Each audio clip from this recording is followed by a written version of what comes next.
শুভ দুপুর বন্ধুগণ, কেমন আছো সবাই? দেখো, আজকে নিয়ে আসলাম মোচার রেসিপি। এই দেখো, আমাদের বাড়ির কলা গাছের একটা মোচা হয়েছিল। তা এই যে মোচাটাকে সুন্দর করে আমরা কেটে বেছে পরিষ্কার করে নিচ্ছি।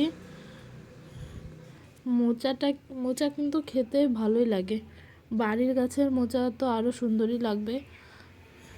একদম টাটকা মোচা ছিল। মোচাটা ধুয়ে আমি পরিষ্কার করে নিয়েছি।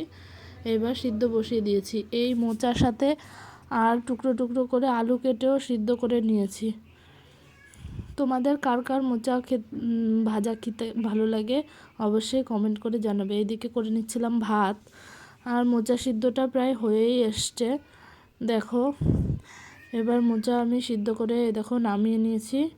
এবার আমি মোচা ভাজার জন্য এই কড়াইতে দিয়ে দিয়েছিলাম একটু কালো জিরে, একটু পেঁয়াজ রসুন আর চিংড়ি মাছ আর দুটো শুকনো লঙ্কা। এটা ভালো করে ভেজে নিয়েছি। এবার দিয়ে দিচ্ছি টমেটো।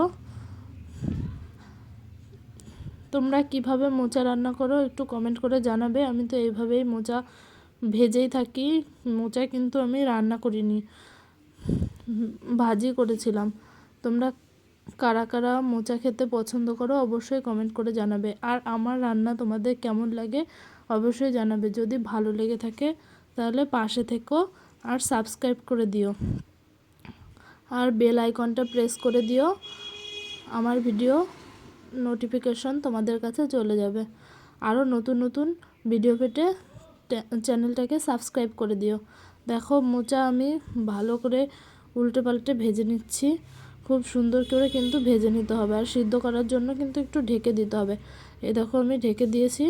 আস্তে আস্তে জাল কমিয়ে দিয়েছিলাম ভালো করে যাতে সিদ্ধ হয়। আলুগুলো এমনি আগে থেকে সিদ্ধই করে নিয়েছি, তাও একটু ভালো করে দাগ লাগিয়ে একটু ভাজতে হবে কড়া করে, শুকনো শুকনো করে। মোচায় কিন্তু ভিজে ভিজে থাকলে পরে ভালো লাগে না খেতে আমার কাছে।